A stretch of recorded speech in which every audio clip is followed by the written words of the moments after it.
using only this. Okay, IS 1893, Part 1, 2016. So I think most of you all have already, at least gone through it during your minor project stage. Okay, and most of you all might even know the formula that is there and how to use, where to use, but you wouldn't realize what the relevance of using those formula was at various stages.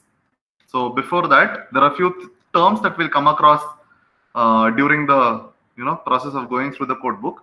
We'll simply go through those terms and I'll tell you what each term means.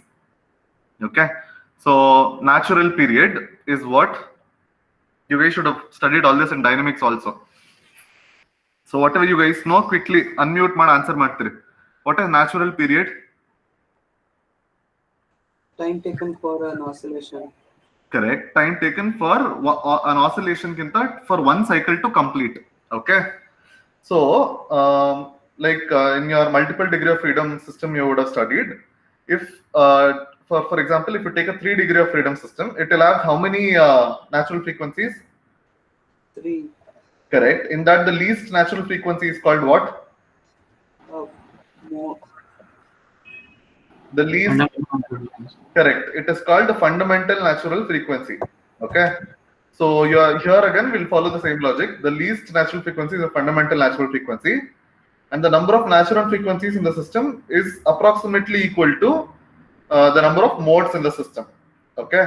So we make another overgeneralization saying the number of degrees of freedom in a system for a multiple story building can more or less be equated to the number of stories in the building. So if it's a 10-story building, we'll assume it has 10 modes and then solve. But again, this might not always be true. I think some people like Prabhu and all, when they did their minor project, they will concur. There is another additional clause that comes into picture in this code book that says, when we are solving problems by response spectra method, we need to consider n number of modes such that at least 90 to 95% of participation factor is, come into picture. So in some cases, you might have to consider number of modes greater than number of stories as well. Okay, but again, those are very peculiar cases. We will deal with them when it comes to that. But at least as far as solving the problem by hand using pen and paper is considered, we'll go with number of modes in a structure is equal to number of stories in the structure. Aita. Next. We'll come to this later. This is fine. This is fine. This is fine. Okay. Do you guys know what response spectrum is? Have you guys seen this graph somewhere before? I'll explain that first and then we can go ahead. Do you guys know what graph this is? Sir, resonance, something like resonance. So basically, this is a response spectra plot. Okay, idralli your y-axis can be one of the 3 parameters that helps us study the behavior of a structure. One of the 3 parameters, andre it can either be displacement or velocity or acceleration. So our Indian code book has adopted acceleration. In fact, to be more specific, it is a normalized acceleration because we're dividing acceleration, like spectral acceleration that is there, by acceleration due to gravity g. Okay, so if I want acceleration along any one of these points, whatever value number I have here, I have to multiply with g. So just remember that. Now, how do you get this graph? Okay, or how was this graph developed, and why is it important? Why is it important? Okay, one though, when you take a structure, okay, any structure will have its own natural period. Okay, so if I have say a 5-story building and the time period for that happens to be 1.5 seconds. Okay, to calculate the base shear, I need to understand how much acceleration will be felt by the building. So I'll come to this graph or this graph depending on which method I'm doing, either equivalent lateral force or response spectra. At 1.5 second time period, I'll drop a vertical and then I'll drop a horizontal. The corresponding value of SA by G, I'll use it as seismic horizontal acceleration coefficient. Okay, so that is why these graphs are important. Next question, how are these graphs formed? Does anyone know how you get these graphs?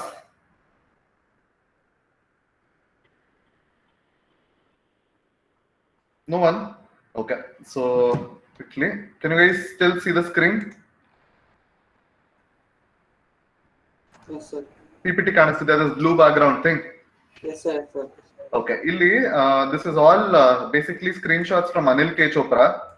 Okay, so ಇದರಲ್ಲಿ first slide ಅಲ್ಲಿ ಏನಿದೆ ಅಂದ್ರೆ these are all basically different time history data of different earthquakes. So this is for El Centro, this is for Parkfield earthquake, this is for San Fernando. Okay, similarly you have all these time history data. Now in response spectra method, what we do is we assume a single degree of freedom system. Okay, ಒಂದು single degree of freedom system ತಗೊಂಡು this earthquake data that is there, we'll subject it to this structure. Okay, now when you subject this time history data to this single degree of freedom system, say which has some mass and some stiffness, which effectively means square root of k by m ಮಾಡಿದಾಗ it has some omega and incidentally some frequency, and definitely because of this frequency you have some time period. Okay, so when you subject this earthquake data to a single degree of freedom system which has a certain time period, ಇದು ಹೆಂಗೆಂಗೋ behave ಆಗುತ್ತೆ, ಹಿಂಗೆ forgive ಮೈ writing ಸ್ವಲ್ಪ ಸೊಟ್ಟ ಹೋಗ್ತದೆ. Okay, ಇದರಲ್ಲಿ I want the peak behaviour. Okay, so this peak behaviour is important to me. Now in our Indian code book what we've done, so the process is fairly simple. ಆಯ್ತಾ, ಏನ್ ಮಾಡ್ಬೇಕು, take one in this case what have they done, they have taken one single degree of freedom system, okay, whose time period is 2 seconds and damping is assumed to be 2%. ಈ single degree of freedom system ಗೆ they have subjected it to this ground motion acceleration, ground motion time history. ಆಯ್ತಾ, when they have done this they get this graph. ಈ graph ಕಾಣಿಸ್ತೀಯ ಮೇಲ್ಗಡೆ.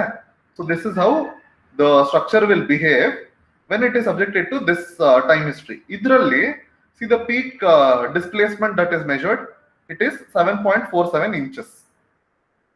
ಆಯ್ತಾ, so when the time period is 7.47, the time period is 2 seconds, peak displacement experienced is 7.47 inches.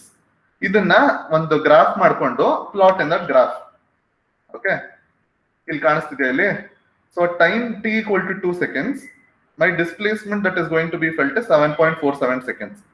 Next what you do, take another single degree of freedom system whose time period is 0.5 seconds. ಆಯ್ತಾ, when you subject this single degree of freedom system to the same ground motion, okay, ಮುಂಚೆ ಹಾಕಿದ ground motion, ಇಲ್ಲಿ you will get another graph again. ಇದರಲ್ಲಿ peak displacement ಎಷ್ಟಿದೆ ನೋಡಿ, ಎಷ್ಟಿದೆ 2.67. So come to this graph again, for 0.5 seconds mark 2.67. okay, next take a 1 second single degree of freedom system, subject it to the same ground motion, you'll get another feedback. Adralli take the peak value for 1 second, mark the value as 5.97. so basically what you have to do is take infinite number of single degree of freedom systems. okay, togondo ranging from 0 to say some 20 seconds, 30 seconds, till wherever you want, and subject it to the same ground motion. Each time measure what the maximum ground displacement is, plot it. Okay, then ಮಾಡಿ when you join all these curves points, you get a curve. This curve is called a response spectra curve. Okay, in this case particularly it is a displacement response spectra curve. Understood how you get a response spectra curve? Yes, sir. Consider n number of single degree of freedom systems of varying time periods subjected to the same ground motion, okay, and measure the peak displacement value, plot it along a graph in which x-axis is time period, y-axis is displacement, join all the points, you get displacement response spectra. Next you can ask me what velocity and acceleration response spectra is. So this feedback mechanism, instead of measuring displacement, okay, if I measure velocity, okay, and take the peak values of velocity and join all those points, I get velocity response spectra. Instead of measuring displacement, if I mount an accelerometer, okay, the same thing, if I get acceleration, take the peak value of acceleration, plot a graph, get acceleration response spectra. Understood? Yes, sir. So for the same ground motion, for the same single degree of freedom system, you will have 3 response spectra. One for displacement, one for velocity, one for acceleration. Artha aita? Yes, sir. So in our code book, we have chosen to use acceleration response spectra. and use acceleration to find out base shear values. There is no hard and fast rule that you have to use acceleration response spectra only. Okay, there are code books, like for example, New Zealand actually uses displacement. So it is left to you.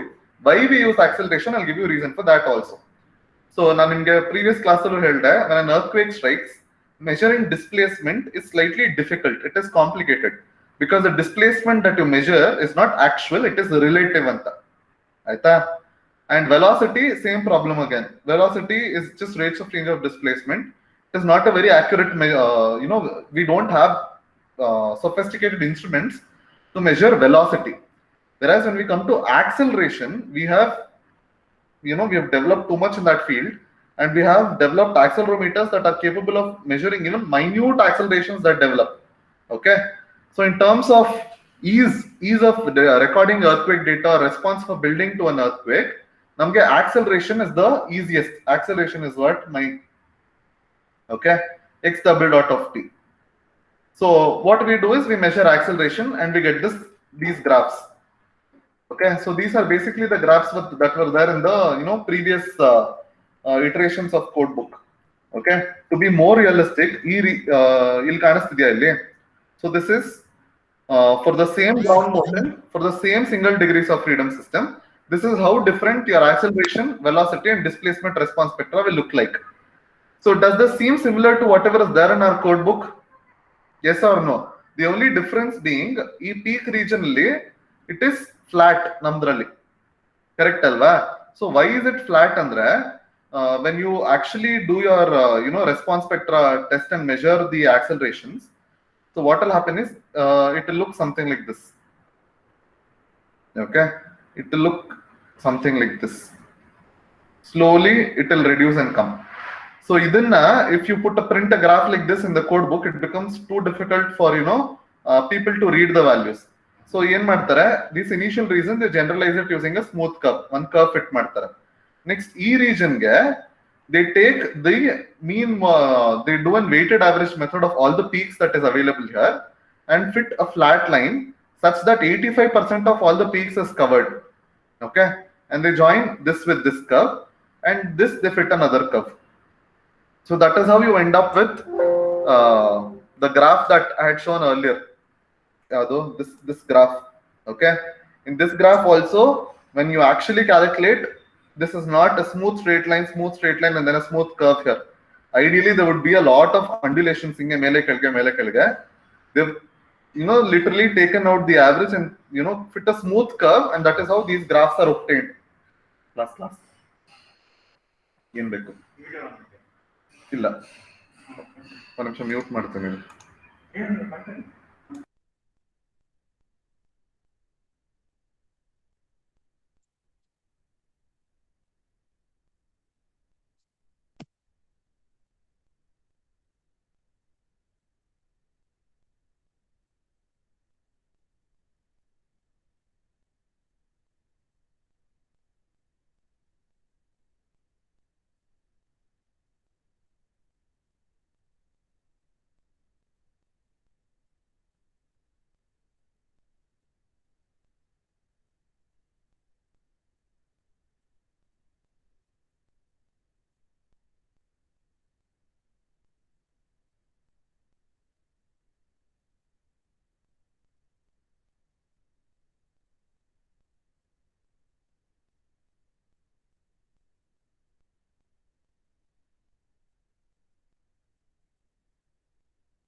Sorry for the disturbance.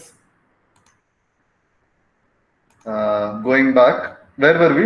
What was I telling? Hello. Sir, the response spectra smooth and ಮಾಡ್ತಾರೆ ಅಂತ ಹೇಳಿದ್ರು. Correct. So that is how you end up with that smooth curve. Now I'll define two more new terms. Okay, what those two new terms are andre, there's something called as There's something called as acceleration, velocity, displacement. Aita? So this, displacement x adre, your dx by dt will be what? Will be what? Velocity. Correct. And your d square x by dt square will be? Acceleration. Okay. Ivaga, I told you if you're capable of measuring these three things independently, simply call it acceleration, velocity, and displacement. But unfortunately, in some cases, we are only measuring acceleration. Correct, alva? So we sort of derive, in case if there is ever a problem that arises where I have to find out what my velocity is and what displacement is, we'll use the value of acceleration to find out velocity and displacement. Okay. So this velocity and displacement that is derived using acceleration is called pseudo spectral, okay, velocity and pseudo spectral displacement. So this pseudo spectral you remember this thing, x is equal to, let's use some random thing, a sin omega t and called. Aita? Now what is x dot equal to? Correct? Yes, What sir. is x double dot equal to? Minus omega square. Sin omega. ಇಲ್ಲೊಂದು minus sine ಬೇರೆ ಬರಬೇಕು, ಅದನ್ನ ನಾಪ್ಕ ಇಟ್ಕೊಳ್ಳಿ, minus sine ಇದೆ ಅಂತ. ಇವಾಗ ಇದರಲ್ಲಿ if I have to write x double dot, okay, as function of x, can I write it as omega square into x? Yes, sir. Yes or no? Yes, sir. Okay, so this displacement, if I want x, I can simply write it as my spectral acceleration divided by omega square. Aita? So this displacement that is hence arrived using my spectral acceleration that I get from actual tests and graphs is called pseudo spectral displacement. It is not the actual displacement. It is pseudo spectral displacement. And if you actually had to compare this value of pseudo spectral displacement and actual displacement, there would be more or less an overlap of the graph. Okay, it will not be entirely accurate, but for all practical purposes, we can use this method. Instead of mounting 3 different equipments on the structure to find out 3 different parameters, measure only acceleration. Use this method to find out your displacement and velocity. Velocity normally all of us avoid, irrespective of whichever country we are from. We do not use velocity at all. We use only displacement or acceleration, nothing else. Okay, just remember this. Understood? Any doubts what pseudo spectral displacement is? And what? Sir, why pseudo, sir? Pseudo andre ade. This is not an actual calculation anta. Pseudo andre what? False tane. Pseudo means false. Okay. It's false because I am deriving this displacement from acceleration. I am not directly measuring displacement. So that is why it is pseudo, and it is spectral because I am deriving it from spectral. I mean your acceleration response spectra. Done? Okay, sir. Okay. Any other doubt? We'll quickly go back. Next, we'll try and come page wise.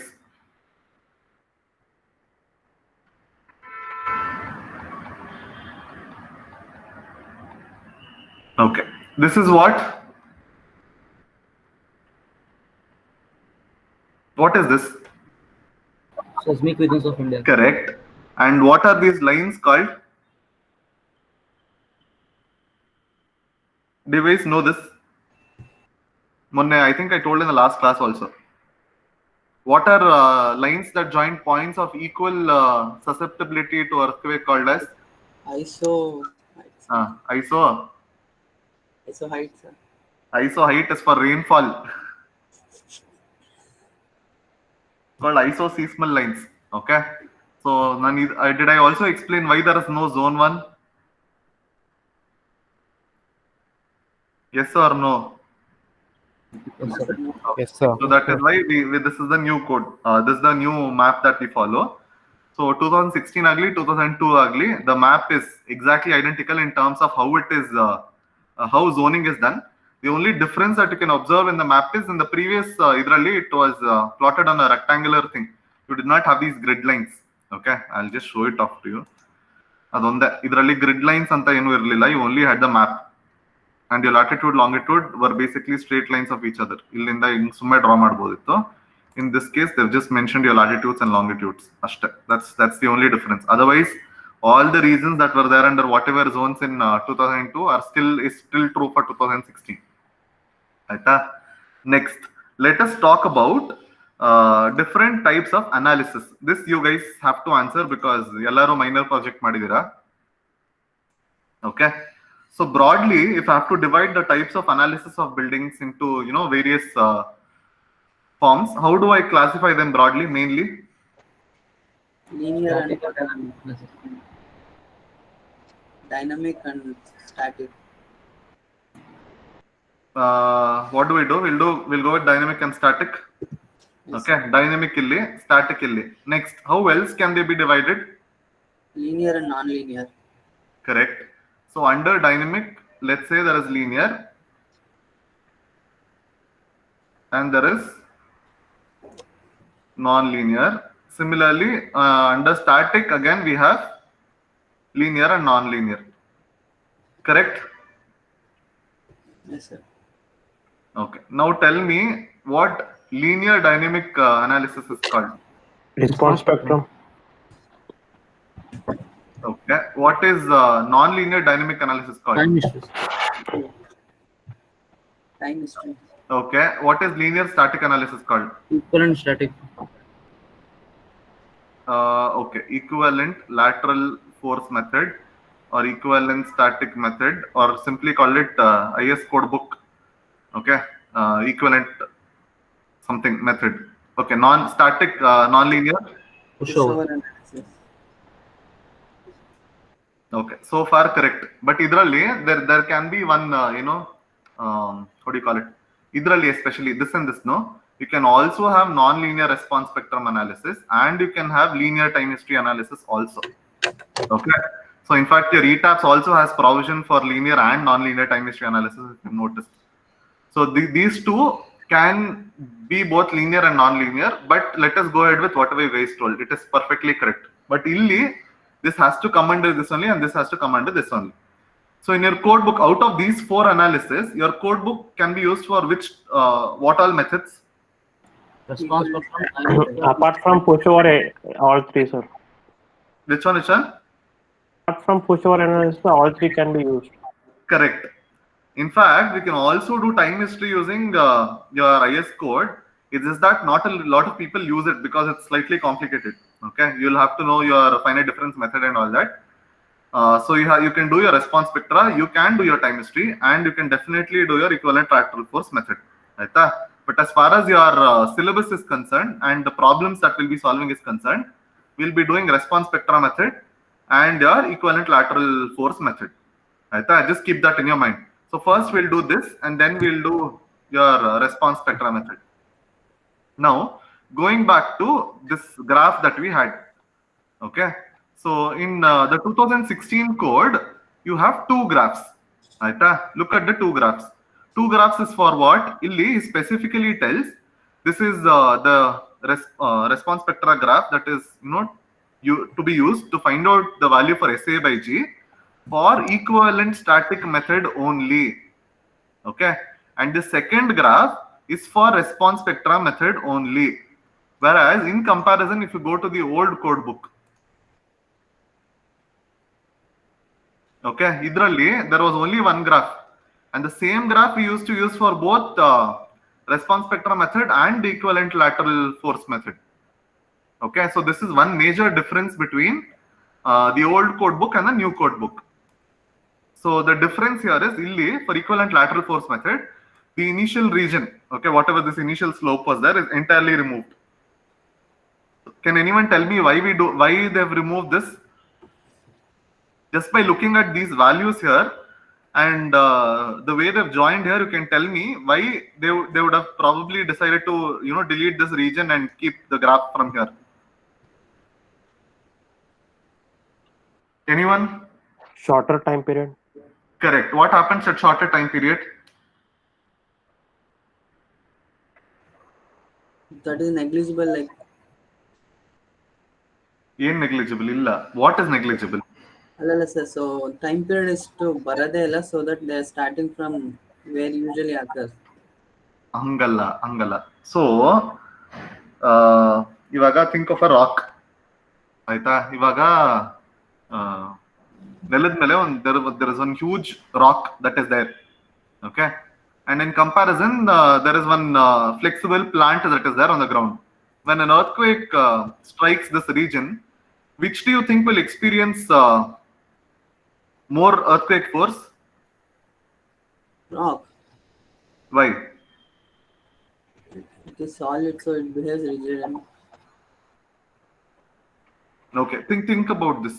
Okay, so illi the reason in equivalent static method they have removed this, initial region is short time period structures are more susceptible to experiencing higher acceleration. Okay, and illi enagtide your equivalent static method is not a very accurate method of doing earthquake analysis. Why is it not very accurate? One, though you are using empirical formulas to find out time period. Okay, then you're using some formulas to find out seismic weight. Okay, and then you come to this table, take the acceleration value. Even if your time period changes by a small value, like for example ee case al tagoli, I'll just show you with the help of those equations. Illappa equation. Okay, look at this equations, not this.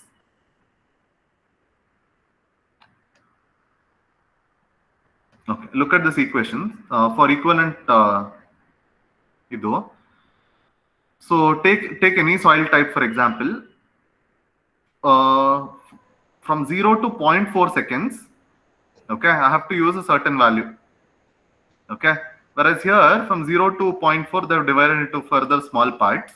What I'm trying to say is, with the help of the graph, ಇಲ್ಲಿ ನಾನು readings ತಗೊಬೇಕಾರೆ ಅಥವಾ time period calculate ಮಾಡ್ಬೇಕಾದ್ರೆ ಒಂದ್ ಸ್ವಲ್ಪ mistake ಮಾಡಿದ್ರು, okay, instead of it coming here, had I calculated it here, I end up underestimating the SA by G value. Okay, so in the previous case there could have been problems. For example, illi suppose it's somewhere around whatever this value is, idik nanu if I make a mistake while calculating time period and I end up with some value left of this, I'll underestimate the value and take my SA by G value to be lesser than what I should have taken. Okay, and this region is, as it is, very small, and these short time period structures are actually very difficult to deal with. So yen madidru, they've removed that risk.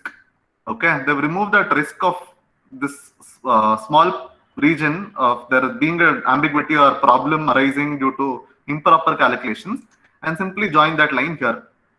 Okay, now you can ask me, sir, equivalent lateral force matra yak madidru, why didn't they do it for response spectrum method also? So for response spectrum, when you're calculating the time period, the procedure is actually more sophisticated. And I think I told a few batches when they were doing the minor project also, when as far as response spectrum method is concerned, you always use program calculated time periods, which will definitely be more accurate than whatever you calculate using those empirical equations. Aita? So that is the reason why for response spectrum method they have still retained this initial region. For your equivalent static, they've deleted that region for short time period structures, and they've merged it to 2.5. So you'll have to be careful. So depending on which problem we are solving, you'll have to use either this graph or this graph. Okay, so this flat era regionally there is no problem. You know that the value is exactly 2.5. Mikkid regionally, how will you know how to take the value andre? Instead of coming and drawing a line here, sitting and measuring, you might as well use this equations. Okay, equation. No? For example, for medium stiff soil, for equivalent lateral force method, let's say my time period of the structure is 1.5. Okay, ಇಲ್ಲಿ 1.5 for medium, ಈ ಮೂರಲ್ಲಿ ಯಾವ ಕೇಸಲ್ಲಿ ಬೀಳುತ್ತೆ? The second case. My 1.5 lies between 0.55 and 4 seconds. So I have to use this equation. So my SA by G value that I have to consider for 1.5 time period structure is 1.36 divided by 1.5. Whatever value I get is to be used as SA by G. Artha aita? Any doubts as far as the response spectrum graphs is concerned? No, sir. Okay, so response equivalent lateral force method is going to, if you guys go take the values from second graph, you'll go wrong. Okay, because there are some slight changes in the values that is there. So just be careful which graph you're referring to. Don't get confused between the old code book and the new code book and take values from the first graph itself. Aita? The next main difference that is there is idu. Can you see this?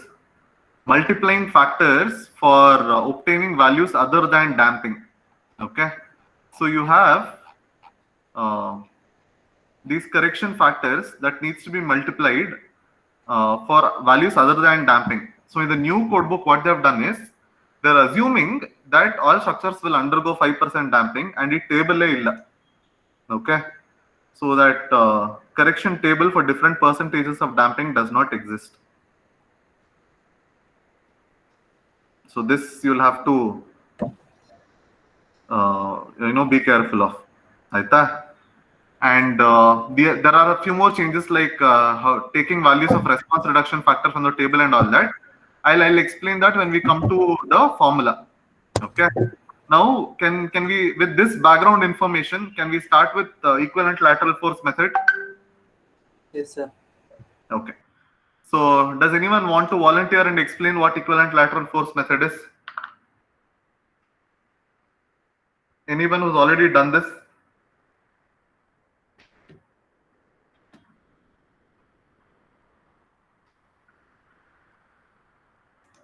No one? Okay.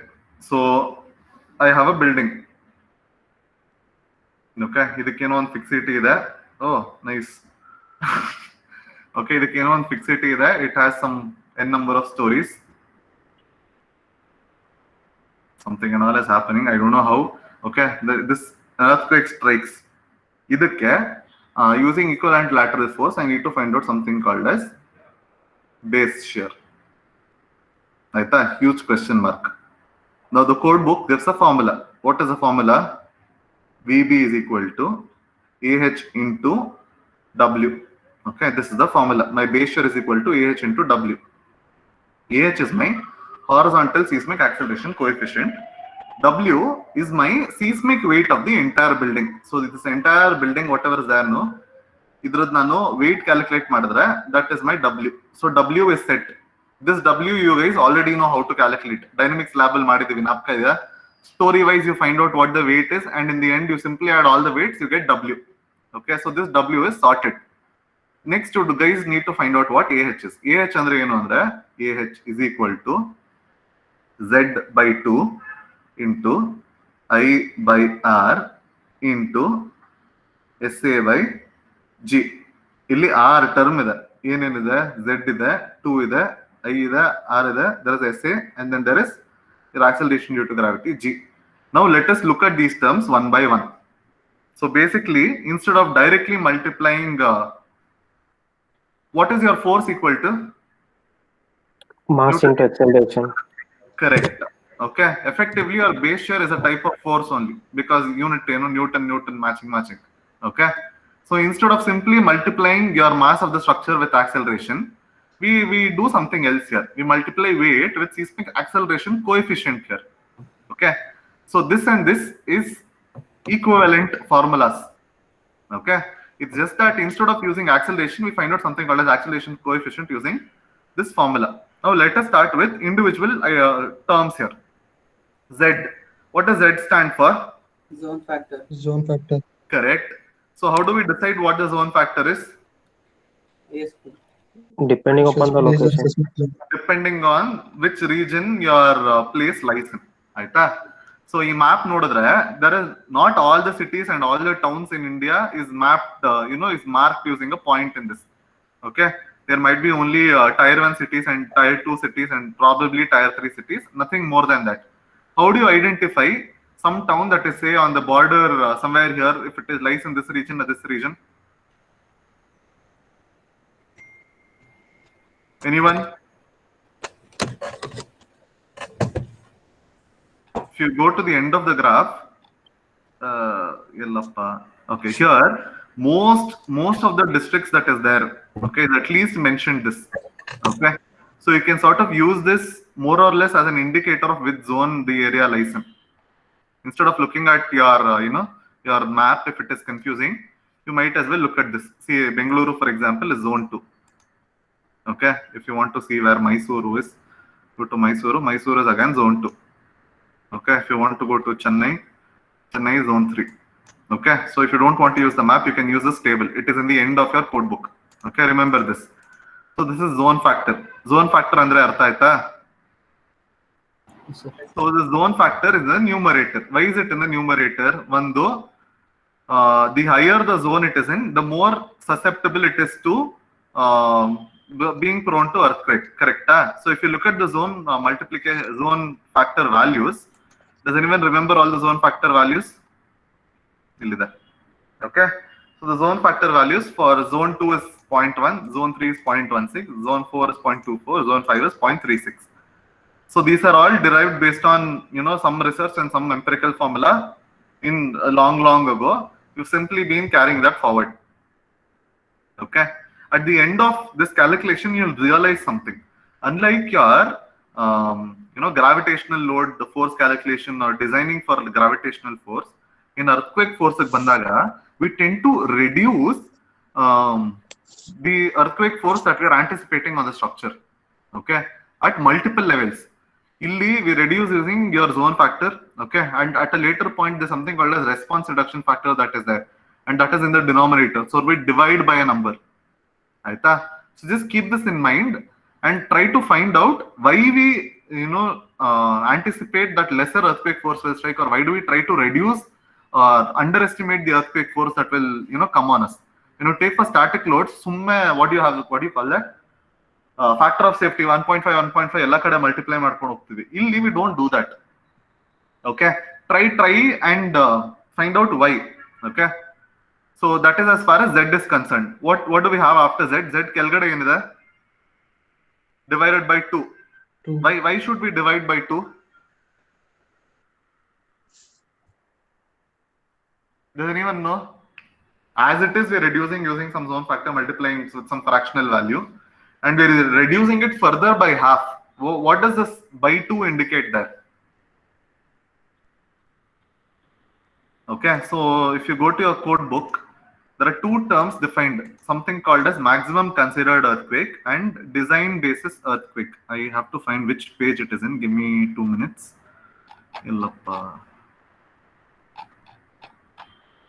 Maximum considered earthquake.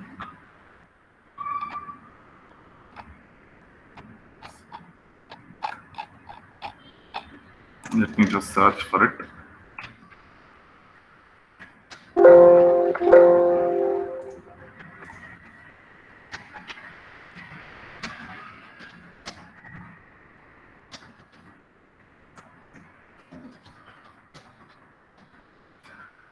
I know where it is in the old code book. In the new code book, I'm not able to find it. I'll just show you the definition in the old code book itself.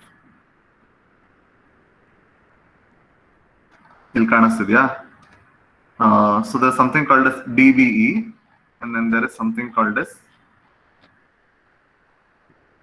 where did it go? Maximum considered earthquake. So this Z values that is given in your code book for the different zone factors is for maximum considered earthquake always. Okay, and for design based earthquake, we always consider it to be half of maximum considered earthquake. So whenever we're doing a design for an earthquake resistant building, we assume that the maximum considered earthquake during the lifetime of the structure will not strike. We underestimate it and we design for design basis earthquake. So just keep this in mind. If anyone asks you why divided by 2, you need to tell the zone factor that is defined in the code book is for maximum considered earthquake, MCE. But we are designing for design based earthquake. That is why dividing it by 2. So design based earthquake we expect it to occur at least one sati in the lifetime of the structure, one sati baratte anta. Okay, whereas maximum considered earthquake might not actually come. So understood why that 2 is there, this 2. Okay, so Z by 2 is done. Z is the zone factor. Dividing by 2 is to convert the maximum considered earthquake to a design based earthquake. Next, What is I? Importance factor. Okay. How do we decide the importance factor? Based on the life Occupancy of the structure. Correct. This is again, there is a small change between the old code book and the new code book. Old code book, you only had two values, 1 and 1.5. In the new code book, what does he say? 1.2. Correct. And what else does he say? There is something else that he mentions. Number of people. And what else? Is it a Residential or commercial building. correct? And what else? Which page is it? I'm either going blind or I'm not able to find anything on the screen today. So he also tells this value that is there 1, 1.5, etc. need not be strictly adhered to. Okay, as a design engineer, you can use your discretion and choose some value that might lie between 1 and 1.5, depending on how important you think the structure is. Okay, so there is no hard and fast rule that you have to use 1 or 1.2 or 1.5 only.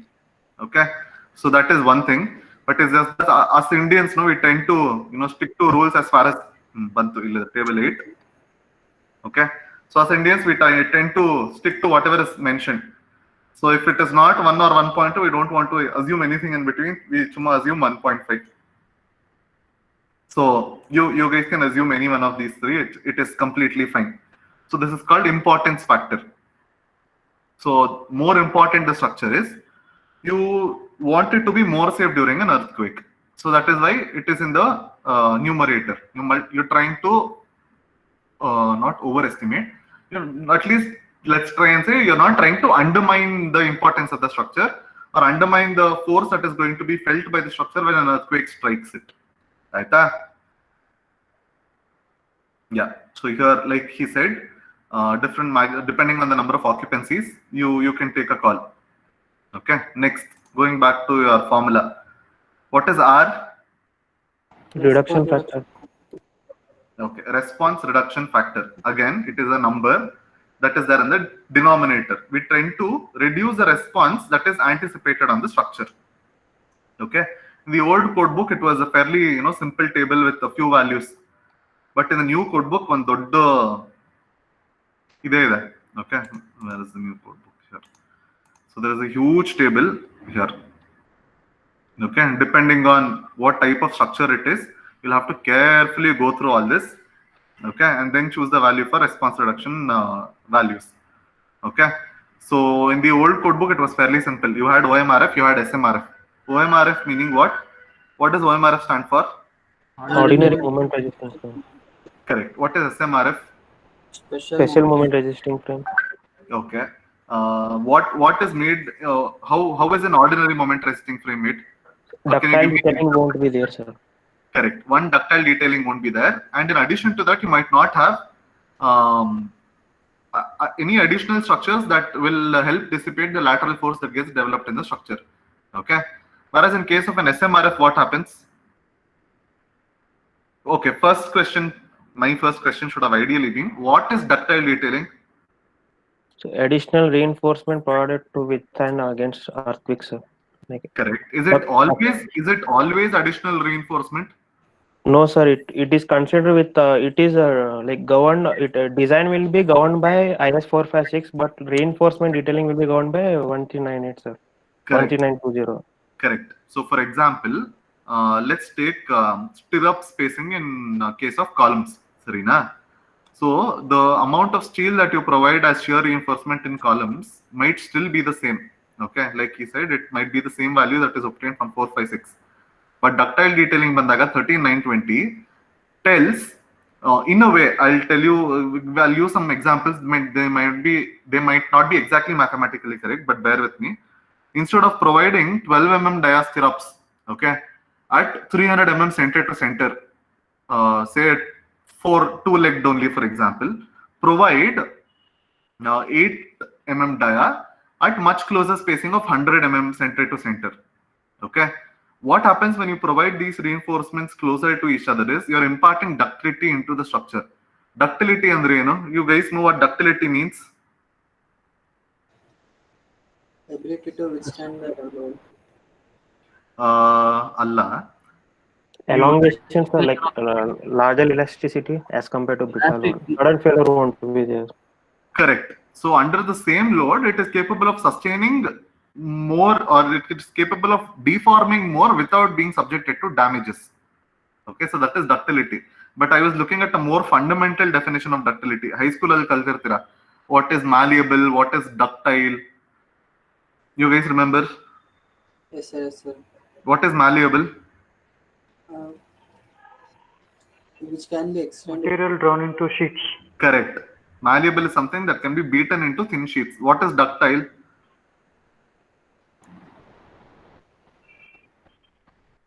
Can What be is ductile? drawn into wires.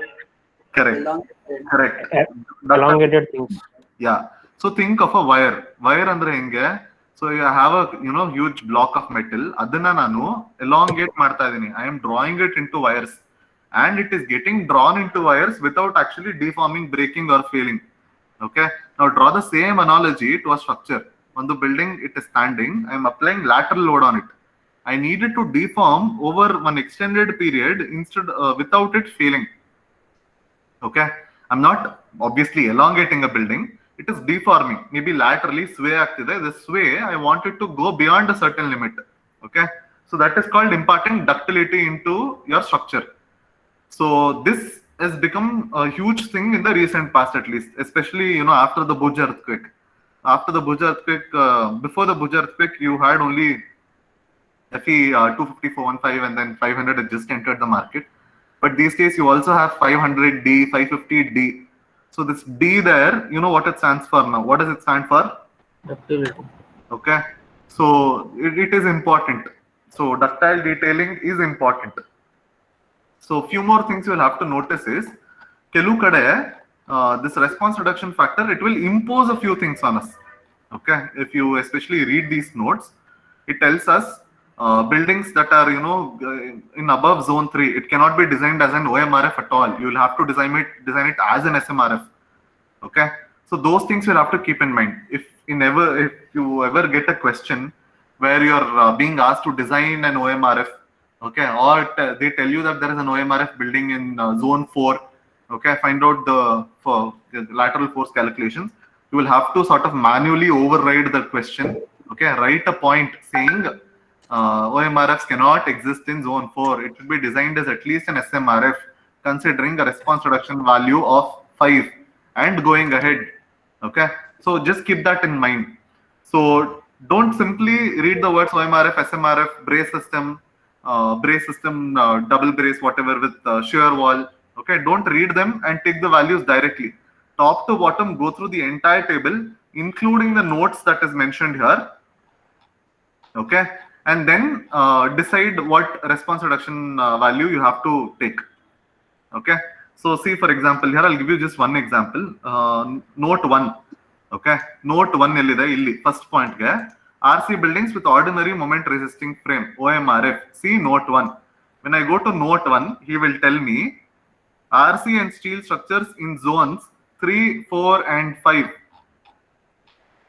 okay, shall be designed to be ductile. Hence, this system is not allowed in these seismic zones. Artha aita?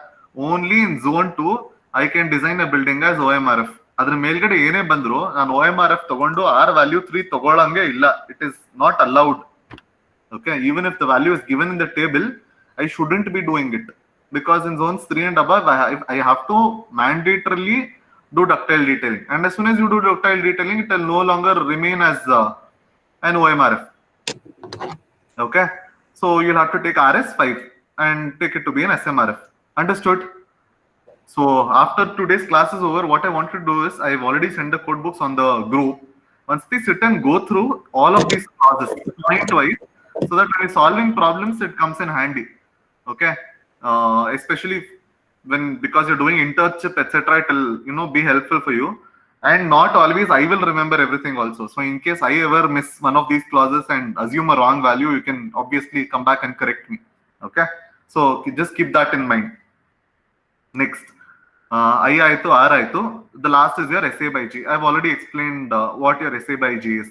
Okay, so this is basically an equivalent of acceleration that is to be felt by a building. But now we are normalizing it with the help of, your acceleration due to gravity here. Okay. Now, what is the unit for AH? Unitless. Correct. So basically, Z was unitless, I was unitless, R was unitless. SA actually had a unit, it is meter per second square, but then G also has a unit, which is meter per second square. So eventually everything else gets cancelled and AH becomes a unitless quantity. Okay. Why is it unitless? If you look at this formula, you'll understand. My base shear has to be in Newton. My weight is already in Newton. I can't multiply anything else to Newton and get Newton again. So this entity that AH we multiply with has to be a unitless term. It is just a coefficient. Okay. Understood how we get AH? Any doubts so far? No, sir. Okay. After AH is done, you only calculate W, because a W calculation we'll do one revision class next time somewhere. But I think you guys remember we did it for your lab also. Beam cross dimensions togondo, length into breadth into thickness into density. You found out weight of beams. Similarly, find out weights of slabs. Okay. Adhe tara, the only difference is you will calculate weights for each of the story, and then summation of all of those weights of the stories at the bottom here will give you the overall weight W of the entire structure. This W of the entire structure is supposed to use here in this formula. Clear? Yes, Till sir. calculation of base shear, is everyone clear? Yes, sir. Okay. Now quickly let's go back. There is one more formula related to equivalent lateral force about how to distribute the force story wise in this thing, as far as this thing is concerned. Okay. So adak munche, this I have told you, VB is equal to AH into W. Now let us look at these three formulas. So in the old code book, illi erade ididdu. So you can take that building only, for example. Illittala other building togoli.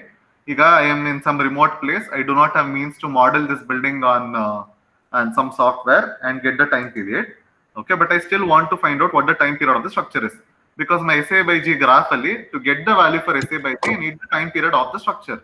So how do I find out time period? Using these empirical equations. Okay, so illi they have given 4 or 5 types of equations depending on the nature of the building. One is for your reinforced concrete MRF. You have reinforced concrete and steel composite moment resisting frame. For entirely steel moment resisting frame. Okay, and what is this one? This is for buildings with RC structural walls. Okay, RC structural walls meaning what? Basically your shear walls. For any other type of building. For any other type of building, it can be an ordinary moment resisting frame with brick infill, with concrete block infill, something like that. Any of those building descriptions that don't necessarily fit into the first 4 categories, use this equation. Okay, so these are all empirical equations. Empirical equations ali, you will have to substitute the height of the building and sometimes the base dimension of the building. So the height of the building and base dimension of the building substitute ಮಾಡಿದಾಗ ನಿಮಗೆ ಏನು time period ಬರುತ್ತೆ. Use this time period value to get SA by G value from that table that we saw earlier, from the graph that we saw earlier. ಅರ್ಥ ಆಯ್ತಾ? So that is as far as empirical formula for time period is concerned. Any doubts? Okay. Next we have this. This formula is very, very important. Okay. So nimge base shear bantalva VB. Once you calculate base shear, this VB, and need to distribute this base shear that is there across all the stories, and we need to get the story force. So to get the story force, we use this formula. Okay, so it is Wi Hi square divided by summation of all the Wi Hi squares. Okay, so Wi andre eno weight of that particular story, Hi andre height of that particular story measured from the base. So for example, e case alli if my base is here, okay, and this story ge say it is 3 meters. So on the next story godaga, it will become 3 plus 3, 6 meters. Next godaga, it will become so on and so forth. When I'm substituting value for H there, it is always calculated from the base. So my 333 and takond hogbudbedi. It is a cumulative value. Aita. Next, ashte. So this is all you need. Now, looking at this formula, can you tell me the nature of the distribution that will happen?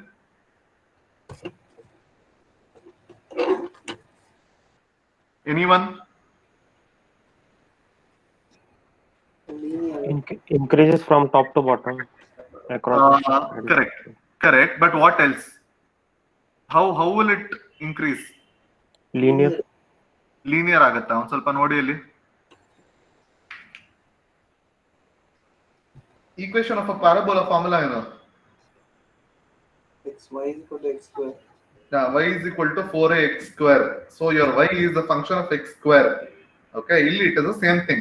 Y is a function of my height square, or your my story here is a function of height square. Square ಬಂದ ತಕ್ಷಣ it becomes a parabolic entity. ಆಯ್ತಾ? So ಇಲ್ಲಿ nature of your story force distribution is going to be, okay, so this is how your story force will be. Iದೇ story force if I start calculating story shear ಹಿಂಗ್ ಬರುತ್ತೆ. Shear is ಏನು? Cumulative ಅಥವಾ algebraic sum of all the forces either left or right of it ಅಲ್ವಾ? So ಇಲ್ಲಿ in this case it is top or bottom of it. So this is how your story force is distributed. Okay, so that is why you might hear people comparing your first mode of vibration, okay, first mode of vibration in your response spectrum method to be more or less equal to your equivalent static force method. Okay, why is that? Nimdu for any MDOF, your first mode of vibration will always be like this, where all the stories are on the same side. Napka idya? Dynamics martoita? Yes. Okay, so that is one key thing. So this distribution of forces is always parabolic. ನಾಳೆ ಕ್ಲಾಸಲ್ಲಿ ಏನ್ ಮಾಡೋಣ, first problem when we find out story forces, we'll do it on Excel. ಆ Excel ಅಲ್ಲಿ ಒಂದು graph ಹಾಕಿ ನೋಡೋಣ, graph ಈ line ಹೆಂಗ್ ಬರುತ್ತೆ ಅಂತ. It will always be a parabolic line. Okay, so equivalent lateral force method distributes the base shear that is calculated across all the stories parabolically as a function of height of the structure from the base of the building. Remember this. Artha aita? This is the first main point, main difference between equivalent lateral force and response spectrum method ಅಂತ ಹೇಳಿದ್ರೆ, in equivalent lateral force the distribution is parabolic. Okay, always parabolic, irrespective of the height of the building, the story height of the building, it is always parabolic. Now in comparison, what happens do you think with response spectrum method? What happens in response spectrum method? Anyone? Modal superposition, sir. Correct. You will have to use modal superposition method. First mode alli ella one side irutte. Second mode what happens? Hingo hing bandirutte. Third mode what happens? Hingo hing bandirutte. Okay, so we'll have to take contribution of each of these modes. Okay, I'm pretty sure you would have studied this in dynamics, but nimge adane ಮಾಡ್ತಿರೋದು ಅಂತ ಗೊತ್ತಿರಲ್ಲ. We calculate our normalized mass matrix as phi transpose m5. Remember? You guys remember doing this? Yes, sir. So you'll basically ಏನ್ ಮಾಡ್ತಿದ್ದೀರಾ ಅಂತ ಹೇಳಿದ್ರೆ, you are uncoupling, you're converting an NDOF system, okay, an NDOF system into this is N, okay, this is N into MDOF systems. Andre, if I have a 3 degree of freedom system, I'm converting into 3 single degree of freedom systems mounted over each other. Okay, I'll measure the response of each of these degrees of freedom for each of the forces and then calculate. But ಇಲ್ಲಿ problem ಏನು ಅಂತ ಹೇಳಿದ್ರೆ, ಯಾವ mode ನ ಎಷ್ಟು consider ಮಾಡಬೇಕು ಅಂತ. Okay, 3 mode ಇದ್ರೆ 3 ಮೋಡ್ ಇಂದ 33% ಕನ್ಸಿಡರ್ ಮಾಡಬೇಕಾ? How does it work? Mass participation factor. Correct. So here we'll figure out something called as mass participation factor. Each mode is contributing to what percentage of the overall participation. In that same ratio, we'll calculate our story force distribution. Okay. Illi this response spectrum method, I think it's easier for me to explain with the help of a problem. One problem ಮಾಡ್ಬೇಕಾರೆ ಆಯ್ತಾ? ಇವಾಗ response spectrum and equivalent lateral force confuse ಮಾಡೋದು ಬೇಡ. But I only wanted to mention this point. In equivalent lateral force, it is more or less equivalent to my first mode. Okay, in the sense that all the stories are on the same side, and the distribution is always a second order distribution, meaning it is parabolic distribution. Okay, whereas when it comes to response spectrum method, I have to consider all the modes. Just keep this in your mind. How we consider all the modes, we'll get back to it later. Artha aita? So we use this formula. Once you get that, you find out the story forces and then do summation of story forces from the top, you get story shear. Any doubts? In your equivalent lateral force method, that is all you will be doing. ಈ topic ಇತ್ತಲ್ಲ ಯಾರಿಗೋ assignment ಅಲ್ಲಿ irregularities and ಇದು soft story and all that, whoever had that, you ಒಂದು clause code book ಅಲ್ಲಿ ಏನೇನ್ mention ಆಗಿದೆ ಅಂತ ಕೂಡ try and highlight. Okay, because in the code book there are a few clauses that tell you what a weak story is, what a soft story is and all that. So in addition to examples, quote those clauses from the code book. Clear? Understood? Yes, sir. Everyone has understood equivalent lateral force method? Yes, sir. Yes, sir. Yes, sir. So what we'll do is, I'll quickly take one solved example from IIT Kanpur. Okay, I'll explain this. We'll solve one full-fledged problem tomorrow. Okay, IS 1893.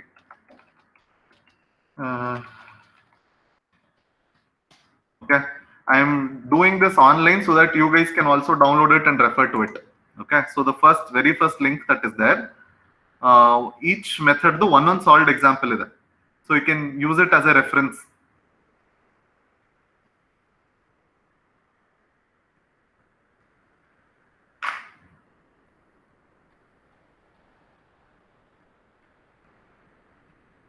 Okay, wrong link. One Nisha. What did I do? Second link.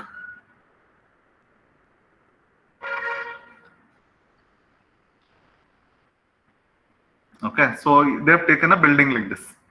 Okay, so this is how it looks in a plan, and this is the elevation of the building. Plan ali yes space the 1 2 3 4 and illi it is 5 meters. Ikkada also it is 5 meters.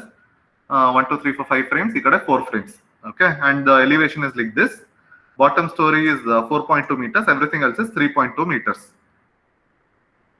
So first thing is done is calculated the weight of the story. Okay, so illi in the question yen kottidare in the question he said the lumped weight due to dead loads is 12 kilonewton per meter square on the floors and 10 kilonewton per meter square on the roof. Okay, in addition to this, the floors are to cater for a live load of 4 kilonewton per meter square on the floors and 1.5 kilonewton per meter square on the roof. Using these two lines, you'll have to calculate the seismic weight W of the building. Aita? Now come to W. How to calculate W? First floor area calculate madi. What is your plan dimension? 5 meters, 3 into 5 15. Ikkada 4 into 5 20. Correct? So use those values. You will get the area 300 square meters. Next, since the live load is 4 kilonewton per meter square, we'll have to consider 50%. I forgot to mention this in the code book. Code book vapas hogan. This you guys should anyways know. Where is our clause of live load reduction?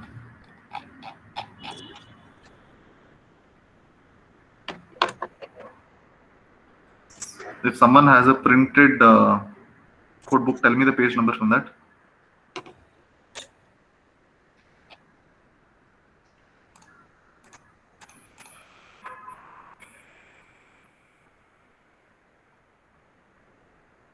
Sikta. 20, sir. Page number 20, sir. 20. Okay, so you need to remember this. Whenever we are finding out calculating live load for a structure, irrespective of whatever is given in the question, we cannot use those values. Okay, so a question only if they've given a live load value up to and including 3 kilonewton per meter square, use 25% of whatever load is mentioned. Okay, if it is above 3 kilonewton per meter square, in our case which is 4 kilonewton per meter square, you have to use 50% of imposed load. Why is this live load reduction that we're doing? Does anyone know the reason? So during earthquake, only people will run away. Correct. Live load will decrease. Correct. So whenever an earthquake strikes, we assume that people will run towards the safety towards a main road or an open ground. Okay, so the load that is going to be experienced by the building is actually going to be less. Idre naವೇನ್ ಮಾಡ್ತೀವಿ, we reduce the live load. And in addition to these two clauses, roof alliro live load na we don't consider at all, because earthquake bartide ಅಂದ ತಕ್ಷಣ our natural human tendency is to run out, not go to the terrace, alva. So we don't have to consider live load for terrace at all. So just keep that in mind. Okay, going back to our problem. Okay, so that you calculate your load. So for the first 3 stores, it is going to be identical because he said it is so much. For the last roof floor, he said the load was 10 kilonewton per meter square. So only for that use 10. And if you notice here, for the roof is not used live load value. Here you use 50% of 4 as a live load. For roof, there is no live load, despite there being a value mentioned in the question. Okay, so that is as far as seismic loads of each story is concerned. Now the seismic weight of the entire building will be equal to story 1 plus story 2 plus story 3. Okay, total plus story, the roof story, that is equal to your 15,600 kilonewton. This is your entire seismic weight of the building. Now keep it aside. Your first part of your formula is solved. Yado, my VB is equal to AH into W nalli, and W sikkide. I have to find out what AH is next. Correct alva? So to find out AH, I have to use that formula. Yado, my Z by 2, I by R, SA by G. Now each of these individual things I'll go take and come. Z value I have to take. So this particular problem was in what area? They've taken some value for Z. Like 0.36 ತಗೊಂಡಿದ್ದಾರೆ. Next, divide by 2 into importance factor. It is a normal residential building, so importance factor 1. Response reduction factor, since it was an SMRF, take it as 5. SA by G, they've gone and taken the value from the table as 2.5. They've got AH value. AH value in this particular problem has come up to 0.09. Now to find out base shear, AH 0.09 into W, 15,600. Okay, 0.9 into 15,600. My base shear is coming up to be 1,400 kilonewton. This is my base shear. First part of the problem is solved. Okay. Next, this again I should have mentioned earlier, my mistake. So if a building is unsymmetric, okay, unsymmetric andrenge, E directionally it is 15 meters wide, E directionally it is 20 meters wide. So in such cases, you will have to calculate the earthquake forces and everything in both the directions. Okay. So questionally, if he specifically said calculate only along X or only along Y, avag matra one directional madi, unless otherwise specified. If you have a building which has 2 different base dimensions, calculate in both the directions. Right? Now whatever procedure we did for X axis is repeated the same thing for Y direction. So Y directionally he'll get some time period, some SA by G, some AH value. Using that, he's found out one more value of base shear. Next, coming to my distribution of lateral forces. So we'll also follow the exact table method. Right? Remember the formula yenittu? Wi hi square divided by summation Wi hi square, quadratic equation. So first column will be Wi, story of each seismic weight of each story. Always remember, it is easier if you write the number of stories from top to bottom. So 1, 2, 3, 4 on baribadi, start 1 from bottom. I'll tell you why. It becomes easier when we calculating. So topmost story will be ಮೇಲ್ಗಡೆ, ಮಿಕ್ಕಿದೆಲ್ಲ coming towards bottom. So first floor will be at the least. So seismic weights. Next, HI. HI is what? Height of the building from the base of the building. So if you look at the elevation, height of the first floor is at 4.2. Okay, height of the second floor is 4.2 plus 3.2. The next one 4.2 plus 3.2 plus 3.2. It is cumulative.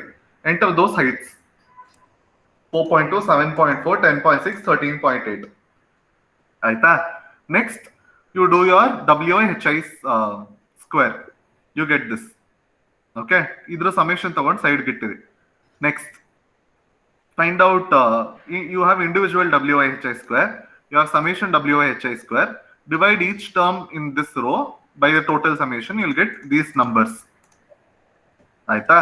So this fraction, whatever you have, simply multiply it with whatever base shear value we had got. Okay, you will get the story forces. So in this particular case, what has happened? your AH value that you calculated for both your x direction, y direction has become the same. And since AH value is same, VB value is same. So that is why your story force distribution for both x and y happens to be the same. But this might not always be the case. In fact, for the same building, you might have brace frame in one direction and an ordinary moment resting frame in the other direction. Okay, I'll show you examples in the next class. So be careful. E problem it is equal ashte. This is not true that x and y direction values will always be same for all cases. And like we already discussed a little while ago, ಈ story shears story forces ನಾನು plot ಮಾಡಿದ್ರೆ I'll get a parabolic curve. So ಇದನ್ನೆಲ್ಲ ನಾನು join ಮಾಡ್ಕೊಂಡ್ ಬಂದ್ರೆ it is a parabolic curve. Okay, this is story force. Next story shear ಹೆಂಗ್ find out ಮಾಡೋದು? What is shear force? Algebraic sum of everything either from the left or from the right. So first floor ಗೆ ಇಲ್ಲಿ 611 ಇರುತ್ತೆ. Next ಬಂದಾಗ it will become 611 plus 504. Next ಬಂದಾಗ it will become 611 plus 504 plus 246. Similarly, basic ಬಂದಾಗ ಏನಾಗುತ್ತೆ? You have to add everything. So it will become 611 plus 504 plus 246 plus 79. If you add all this, what should you get? Total base. Total base shear. So that will be a check for you. So that your base shear that you calculated using your formula VB is equal to H into W should always be equal to summation of all the distributed story forces that you have got here. ಬರ್ಲಿಲ್ಲ ಅಂತ ಹೇಳಿದ್ರೆ ನೀವು ಇಲ್ಲಿ calculation ಅಲ್ಲಿ ಏನೋ ತಪ್ಪು ಮಾಡಿದೀರಾ ಅಂತ. Let that be like a check for you guys. Okay, so essentially what you're doing using this table is ನೀವು ಕ್ಯಾಲ್ಕುಲೇಟ್ ಮಾಡಿರೋ ಬೇಸ್ ಶಿಯರ್ ನೇ ಸುಮ್ಮನೆ ಸ್ಟೋರಿ ವೈಸ್ ಡಿಸ್ಟ್ರಿಬ್ಯೂಟ್ ಮಾಡ್ಕೊಂಡ್ ಬರ್ತಿದ್ದೀರಾ. ಅರ್ಥ ಆಯ್ತಾ? Before learning this concept, you would have probably assumed that ನಾನು storey wise force first calculate ಮಾಡ್ತೀನಿ, ಅದನ್ನ ಸಮೇಷನ್ ಮಾಡ್ಕೊಂಡ್ ಬಂದು ನಂಗೆ ಬೇಸ್ ಶಿಯರ್ ನಲ್ಲಿ ಬೇಸ್ ಅಲ್ಲಿ I find out what the base shear is. It is not true. Okay, so we sort of follow a reverse procedure. First we find out what the base shear is for the entire building using the seismic weight of the entire building, and then using this function of the height of the building, we distribute the base shear across the different stories to find out story force. Right? Never ever get confused between story force and story shear. Story force is whatever we get at the end of this. Story shear is that algebraic sum from top, this plus this plus this plus this. Right? In addition to this, you might have something called as story moment. Okay, story moment andre, so story moment at the end of say third floor is 611. Okay, into the story height. Next floor will be 611 into this height plus 504 into this height. So always use story forces to find out story moment. We'll do one problem. Artha agate. So far clear? Fairly doable? Yes, sir. Okay. Yes, sir. As long as your seismic weight calculation and individual story weight calculation is correct, you will not go wrong anywhere. Okay. Ad bitre, the only other point you'll have to remember is this HI value ನೀವೇನ್ ತಗೊಂತಿದ್ದೀರಾ, it is always from the base. ಇದೊಂದನ್ನ mind ಅಲ್ಲಿ ಇಟ್ಕೊಳ್ಳಿ. Okay. And like I said, ನೀವು ಕೊನೆಯಲ್ಲಿ when you find out base shear using summation of all this, match ಆಗತ್ತೋ ಇಲ್ವೋ ನೋಡಿದ್ರೇನೆ ಗೊತ್ತಾಗೋಗುತ್ತೆ ನೀವು ಪ್ರಾಬ್ಲಮ್ ಸರಿ ಮಾಡಿದ್ರಾ ಇಲ್ವಾ ಅಂತ. So this is like one full proof problem. You can never go wrong when you are solving this problem provided the procedure is correct. And ನಿಮ್ ಪುಣ್ಯಕ್ಕೆ they allow you to take the code book to the exam as well. So ಫಾರ್ಮುಲಾಗಳು ಬೈಹಾಟ್ ಮಾಡೋ ಅವಶ್ಯಕತೆನೂ ಇಲ್ಲ. Everything is literally in the code book. You only have to know which page to refer to what value. ಆಯ್ತಾ? So I think with that will stop. Instead of nan last time ಏನ್ ಮಾಡಿದೆ, for the same problem I was solving, I was making the students solve equivalent lateral force and response spectrum one after another so that they understood the difference. But somehow I think adrinda it might lead to confusion or for whatever reason. Okay, atara madad beda I sati, we have more time. Okay, so first we'll finish off all the equivalent lateral force method problems. And once that is done, I'll explain from scratch what response spectrum method is. And then if you want, we'll solve the same problems using response spectrum and compare the base shear values. Okay, na? Yes, sir. Let us not solve same problem by both the methods together. It will confuse you. I feel like it will confuse you. Is everyone okay with that? Yes, sir. Yes, sir. Okay. Has everyone understood whatever we've done today? Yes, sir. Yes, sir. So, Okay. So before next class, what I want you to do is I've sent the code book today. Go take a printout of IS 1893 2016. So tomorrow's class onwards, when we sit for solving problems, I want you to have your code book in the hand because you'll obviously be using the screen to look at the class. So you can't use the screen for both looking at code book and see what is happening in the class. Get a physical copy of the code book. You'll anyways need it for your tests and exams in the future as well. When the physical print ತಗೊಂಬಂದು ready ಇಟ್ಕೊಳ್ಳಿ, we'll try and solve 2 problems tomorrow. Clear? Yes, sir. yes, Any other doubt? No, sir. Sir. Hello. Yes. Sir, how do we know which method is relevant for buildings? How do we know andre, see, you have to do, if you're doing response spectrum, you will definitely have to do equivalent lateral force. The reason for this, you can only tell me. What is the reason? Because that response spectrum method is quantity we get dimensionless parameter. Correct. So the mode shapes that we use for response spectrum calculation is normalized. They are not actual displacement values. So the base shear that I get at the end of response spectrum is a very, it is not scaled or it is not matched. Okay. So whenever we do response spectrum method, we always have to do equivalent lateral force method, find out if the base shears match. If they don't match, then we do something called as scale up. Correct, Alva? Okay. So we can never do response spectrum method alone. Okay. So your next question will be, can we do only equivalent lateral force method alone? Yes, you can do. Yes, sir. Yes, you can do. If it is a structure that is not of very great importance, okay. Mostly structures in zone 2, mostly non-tall structures or non-tall buildings. Okay, it is fine. Okay. You can do only equivalent lateral force method and use those story forces to do the designing of structural elements in that particular floor. That is fine. Okay, but to be very correct, it is always advisable to do response spectrum method, incorporating the effects of P delta. Always remember this. For any building more than 10 stories in height, okay, response spectrum method becomes a bare necessity with incorporating P delta. Now talking about the other 2 methods, your time history method and your pushover method. Pushover method becomes important in non-traditional structures. Okay, non-traditional structures hinge anta helidre, if I am predicting a failure to be to occur in a particular pattern, if I'm expecting a certain column to fail, or if I'm trying to figure out which column is weak or my plastic hinge will develop in which column, in such cases pushover becomes important. Okay, so as far as traditional analysis and design is concerned, your equivalent lateral force and response spectrum is enough.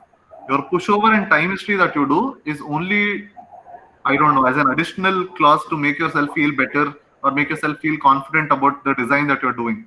Okay. And again, time history bandaga, you have so many options.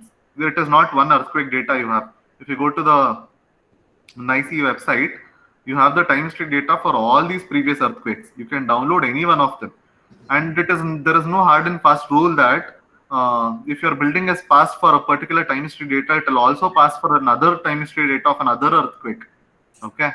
So time history is something we only use it mainly for research purpose. Okay, to try and understand how a building would behave if this earthquake had struck that building when it occurred. In reality, somehow I find doing time history data redundant. So, or what you can do it for more than one time history. Do it for one medium range earthquake, or some moderate range earthquake, one high range earthquake, and see if it can survive all 3. Okay, this is as far as analysis is concerned. But these days, there is a new concept of something called as capacity-based design and performance-based design that has come into picture. Okay, so then I think whoever is explaining the pushover part, when they explain, it will be more clear to you. So when you draw pushover graph, there are various regions, okay, in the graph. called as immediate occupancy, life safety, collapse prevention, etc. So ಇದು ಹೆಂಗೆ ಅಂತ ಹೇಳಿದ್ರೆ ನೀನು whenever you design a structure, earthquake ಬಂದ್ ಹೋದ್ಮೇಲೆ under which of these categories do you want your building to fall? Immediate occupancy ಅಂದ್ರೆ the earthquake has come and gone, nothing has happened to my building, all the residents can go back to it immediately. That is immediate occupancy. Okay. Next is collapse prevention. You are okay with some damage being afflicted on the structure, but you don't want it to collapse entirely. Okay. Then there is life safety, meaning yenara halagogli, I don't want people to die. Okay. It reaches that stage. So depending on all these, various levels, you will have to decide under which category you want your building to fall. Okay.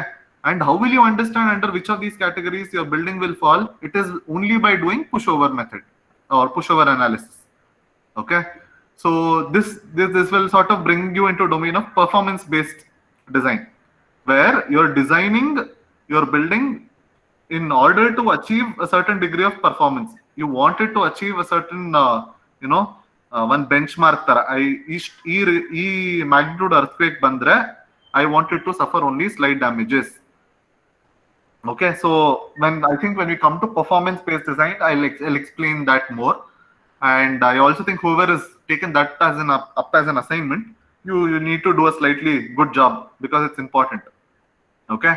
And in addition to this, there is something called as capacity based design. Okay. To hear your capacity based design and performance based design might sound very similar, or they might go hand in hand. But in capacity based design, what we do is, I think you guys might have heard of something called as strong column weak beam theory. Have you guys heard? Yes, sir. Yes, sir. Okay. So what we do is, whenever an earthquake strikes a building, we want the plastic hinges that is developed to develop in the beams. Okay. Yake ant helidre, if a beam fails, the failure is going to be local, meaning a beam ಬೀಳುತ್ತೆ, a beam ಮೇಲ್ಗಡೆ ಇರೋ slab ಮಾತ್ರ ಬೀಳುತ್ತೆ ಅಷ್ಟೇ. ಅದಕ್ಕೆ ಬೇಕಂದ್ರೆ ನಾನು ಏನೋ ಒಂದು ರಿಪೇರಿ ಮಾಡ್ಕೊಬಹುದು. I can do retrofitting, I can bring one ISMB beam, jack it up using steel columns, okay, do FRP jacketing and pour concrete again, do something, I can fix it. Whereas if a column fails, the failure is going to be global. Okay. So this weak column, strong column, weak beam theory will come into picture. When I say weak beam, strong column, I am not telling under design the beam. Okay. Rather it is over design the column. If beam and design ಮಾಡ್ತಿದ್ರೆ ಹಂಗೆ ಮಾಡ್ಕೊಳ್ಳಿ. Okay. But column na design it for a higher load, a higher proportion. How do you decide this proportion? It is basically 1 point times fraction, average moment carrying capacity of all the structural elements that is coming at that particular node. So all these things, there is no hard and fast rule that you have to use only one formula. Depending on which journal you refer, which textbook you refer, each author prescribes a different coefficient. So capacity based design is a design thing. It has nothing to do with analysis. Don't confuse capacity based design with performance based design. Okay. So going back to your initial question, which of these is mandatory, which of these types of analysis is important?